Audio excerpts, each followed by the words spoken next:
नमस्ते दोस्तों, मैं हूं देवोजीत और आप देख रहे हैं फैक्ट्स बाय स्नेहा देवोजीत। और आज का हमारा टॉपिक है the impact of gutkha on Indian health. मई 2024 में तेलंगाना गवर्नमेंट ने लगाया 1 साल का ban on the use of gutkha and paan masala in the state, जिसमें मैन्युफैक्चर करना, स्टोर करना या तो डिस्ट्रीब्यूट करना पूरा इलीगल होगा। अभी फिलहाल पूरे इंडिया में गुटखा के ऊपर बैन लगा हुआ है, फिर भी खुलेआम गुटखा बिकती है। हर साल देश भर में करीब 10 लाख के ऊपर लोग मारे जाते हैं टोबैको के सेवन के कारण, which accounts to a staggering 9.5% of overall death। फिलहाल इंडिया 2 तरीके की टोबैको प्रॉब्लम से जूझ रही है, in the form of smoking and smokeless tobacco. Global adult tobacco survey gets के अनुसार इंडिया के टोटल टोबैको कंजम्पशन की संख्या है 28.6% एडल्ट्स में, मतलब 100% भारतीय एडल्ट्स में 28.6% लोग टोबैको कंज्यूम करते हैं। इसमें से 42.4% है पुरुष एंड 14.2% है महिलाएं। NFHS एंड गैट्स ये ऐसे 2 सर्वेस हैं जो काफ़ी ट्रांसपेरेंट होते हैं, और इन सर्विस में हाउस होल्ड ग्रुप में 90% के ऊपर पार्टिसिपेशन था, मतलब ये फिगर्स नियर एक्यूरेट होते हैं। 12 जुलाई 1999 में केरला पहला स्टेट बना जो पब्लिक प्लेसेस में स्मोकिंग बैन किया। बहुत सारी दिक्कतें आई, लेकिन फिर भी ये प्रोजेक्ट काफ़ी हद तक सफल रहा। फिर 2008 की 2 अक्टूबर से लगा देश भर में पब्लिक स्मोकिंग के ऊपर बैन। अभी जान लेते हैं कि सिगरेट और गुटखा में ज़्यादा हानिकारक कौन सी होती हैं। एक गलतफहमी है कि सिगरेट से गुटखा कम हार्मफुल होते हैं। गुटखा बनते हैं areca nut, tobacco, catechu, paraffin wax, slack lime और कुछ सारे फ्लेवर्स से। एरिका नट, जिसको हम हिंदी में सुपारी के नाम से जानते हैं, एज पर IARC international agency for research on cancer, इन्होंने डिक्लेयर किया है कि विथ और विदाउट टोबैको वैसे भी बेटलक्विड एक ग्रुप ऑफ कार्सिनोजन है, जो कि एक केपेबल सब्सटेंस है जो कैंसर ले आ सकती है लिविंग टिश्यूज में।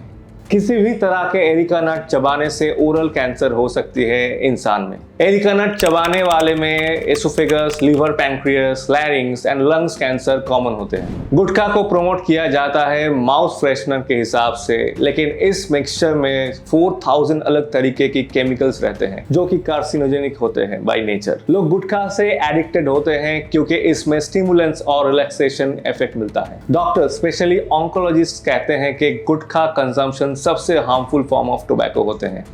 गुटखा का इतिहास भी काफी इंटरेस्टिंग है। पान मसाला इंडस्ट्री शुरू हुआ था एक आदमी से जिनका नाम है मनसुख भाई कोठारी। ये गुजरात से थे और पहले 3 कंटेनर में कोकोनट ऑयल बेचा किया करते थे। कोठारी वो पहले शख्स थे जिन्होंने पान मसाला पाउच में बेचना चालू किया। इससे पहले वो पान मसाला टीन के डब्बों में ही बेचा करते थे, लेकिन उसका टारगेट मार्केट अलग था, इसका प्राइस अलग, और मनसुख भाई को इंडिया के हर एक घर तक पहुंचना था। तभी जाके इंट्रोड्यूस हुआ पान मसाला इन अ सैशे और इन अ पाउच, और ये एक भयंकर मूव था कंपनी का। पान मसाला एक हाउस होल्ड नाम बन गया। तभी जाके इन्होंने शम्मी कपूर को लेकर ऐड करवाया जिसका टैगलाइन था, बारातियों का स्वागत पान पराग से किया जाए। एक बात कहना तो भूल ही गए, घबराइए नहीं, हमें कुछ नहीं चाहिए। हम इतना चाहते हैं कि आप बारातियों का स्वागत पान पराग से कीजिए। ये बहुत मशहूर हुआ and Pan Parag became a household name.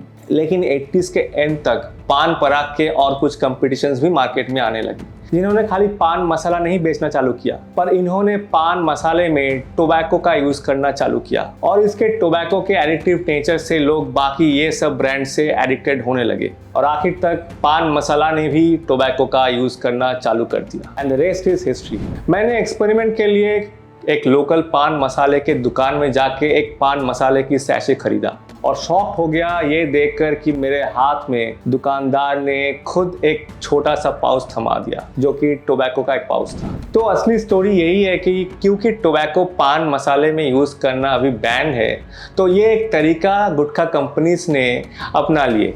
ऐसे ही बात करते हैं सरोगेट मार्केटिंग और एड कैंपेन्स की। आपने देखे होंगे कि इंडिया के हर एक A ग्रेड फिल्म स्टार्स को ये जहर एंडोर्स करते हुए, क्योंकि ऑब्वियसली ये हरकतें तो लॉ के बाहर नहीं हो रहे थे। अगर पूछा जाए तो ये वही बोलेंगे कि हम तो पान मसाले की ऐड कर रहे हैं, गुटखा की नहीं। यहीं से शुरू होता है the phenomena of surrogate advertising in India. It is as old as the government's effort to ban it. पहला बैन लगा था 1995 में। तब से लेके कंपनीज ने हमेशा तरीका ढूंढते रहे कि लॉज को कैसे बेवकूफ बनाया जाए।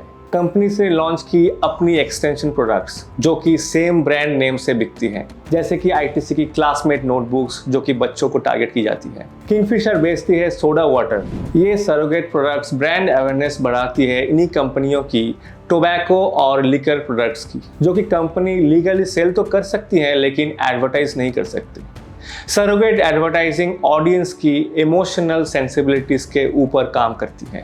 लार्जर देन लाइफ फिगर्स जैसे अजय देवगन, शाहरुख खान, अक्षय कुमार ट्रिब्यूट पे करते हैं ब्रदरहुड और फ्रेटर्निटी को। जुबान एक हो तो दिल भी एक होनी चाहिए, बोलो जुबा केसरी।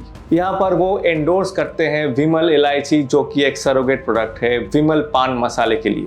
प्रियंका चोपड़ा बोलती है कि अच्छाई की चमक इस रजनीगंधा सिल्वर कोटेड इलायची के लिए है। कभी कभार ये सरोगेट ब्रांड्स असल में एग्जिस्ट भी नहीं करती है। तो सवाल ये उठता है कि अगर टोबैको, अल्कोहल एटसेट्रा अगर सरकार ने प्रमोट या एडवर्टाइजिंग करने से बैन लगा के रखी है तो इसका मैन्युफैक्चरिंग बंद क्यों नहीं होती। इंडिया की टोबैको इंडस्ट्री में लगभग 4.5 करोड़ लोग काम करते हैं। That's 3.2% of India's population. Central excise earnings के 10% टोबैको इंडस्ट्री से आती है। इन टोबैको कंपनीज के गवर्नमेंट में बहुत इन्फ्लुएंशियल लॉबिंग पावर भी होते हैं। आईटीसी इंडिया की 70% टोबैको मार्केट पे राज करते हैं and they are the third most valuable tobacco company in the world. Government of India ने खुद 7.8% स्टेक इन्वेस्ट करके रखी है आईटीसी में।